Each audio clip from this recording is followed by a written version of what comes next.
Hey all you shooters, this is Tom from Mac Arms, and in this video I wanted to give an up-close representation of some of the holsters that we carry.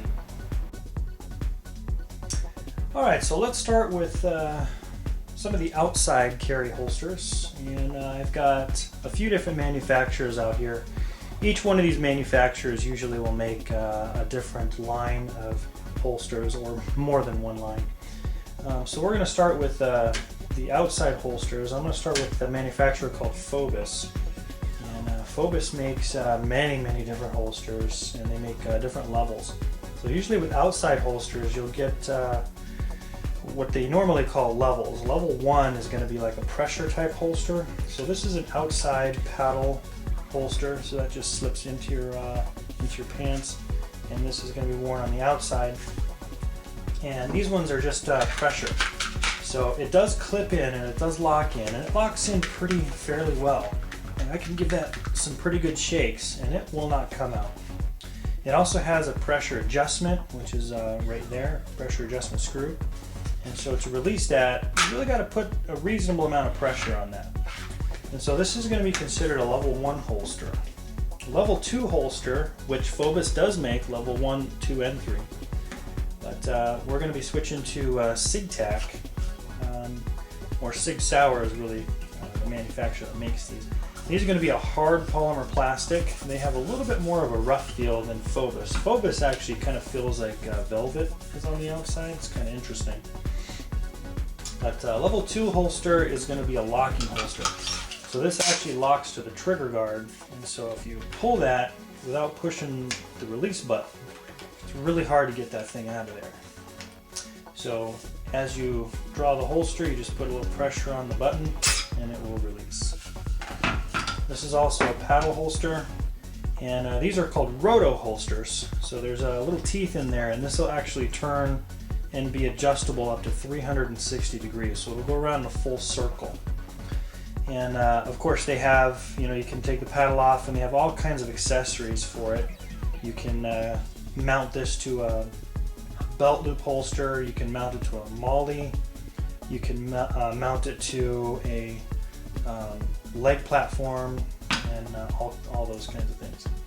Level 3 holster is going to give you an extra added feature that holds on to the slide on the back of it.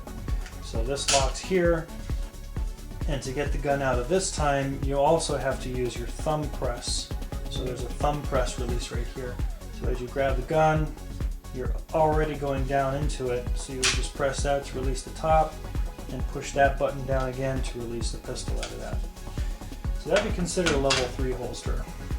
Now of course Blackhawk has their designs. Blackhawk is going to use a different type of material called carbon fiber, and it's going to have a little bit of give. So if you actually squeeze it and bend some of the pieces, they're slightly bendable, which really gives it a good durability to it, and that's what makes it so strong. This one actually comes with the belt loop, and it comes with the paddle adjustment already, and it adjusts to about 30 degrees back and forth. It doesn't go all the way around, but then again, who's going to wear their pistol upside down? So it will adjust a little bit on the belt and the paddle. Now on the other side, I wanted to explain why it's important to actually have a belt that goes along with your holster. So this is made by Galco, and there's several other manufacturers that make this stuff, but if you think about it, a lot of times your holster is going to be attached to your belt, so really if somebody's going to grab your gun, it depends on how strong the belt is.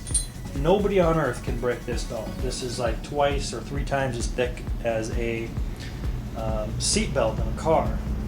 And so if you're wearing a regular old belt and somebody grabs the gun, all they have to do is really yank and they'll break your belt, they got your gun.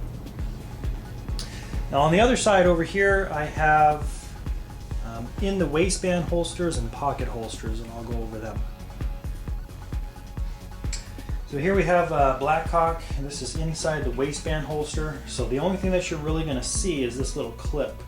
All of this holster goes inside the pants, and this goes on the outside over your belt.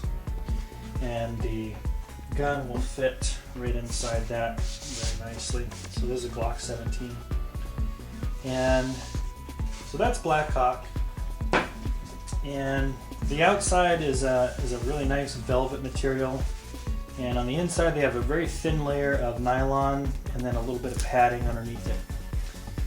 This is a sticky holsters version of kind of inside the waistband holster where there's no clip, so you won't be able to see that. And it's made of very, very sticky material. Even if you sweat, this will not really move around a whole lot. So your belt goes over it. It's just made by pressure. The pressure really does keep that in there. And on the inside is a very nice layer of nylon. So these are very, very durable. They're very well made. And many different sizes, sticky holsters in the waistband. Galco, of course, if you love leather. Leather is very comfortable, very durable. These are extremely well made also. Galco's version of in the waistband holster, again, you'll just see the clip. And the gun will fit in just like that. So those are kind of nice also. Galco makes many versions of their holsters. This one right here is going to fit on the inside, and these clips right here are going to be where the belt goes. So your pants are going to hide all of that, and that's going to be the only thing that you see. The belt goes through there. So these are also inside the waistband or IWB holsters. Next we move on to the pocket holster. And so, you know, one of the things about a pocket holster, I know it kind of maybe seems senseless, but if you take a gun like this and you just put it in your pocket, a lot of times that gun will move around and it has the ability to do anything it wants. It'll turn itself upside down or maybe even like this. So when you reach in your pocket, you really don't know what you're reaching for. And you can grab the trigger and accidentally fire it. You can grab it upside down and then you pull it out and become all embarrassed. But anyway, the pocket holster keeps that from happening. So it goes in there and it fits in your pocket like this, and it really cannot move around sideways or upside down very easily. So this is Blackhawk's version of the pocket holster. It's got sticky material going around the center band, which really helps prevent the holster coming out with the gun. Although it does happen once in a while, when you reach in your pocket, you pull it out, you can take the holster out with the gun, but most of the time, I would say 98% of the time, the gun is going to come out reasonably nice. This is one of the reasons I really love Sig Sauer's design. This is for the 938, I believe. And they have this little flap in here. This little flap is awesome. So number one, it'll conceal the gun in your pocket and makes it look just like a wallet is what you're carrying. So the gun fits behind this, and then when you pull it out, this actually gets stuck inside your pants. And so it's really difficult for that holster to come out of your pocket. And so you will almost really 100% of the time draw this without pulling the holster out. Again, these are some of the holsters that we carry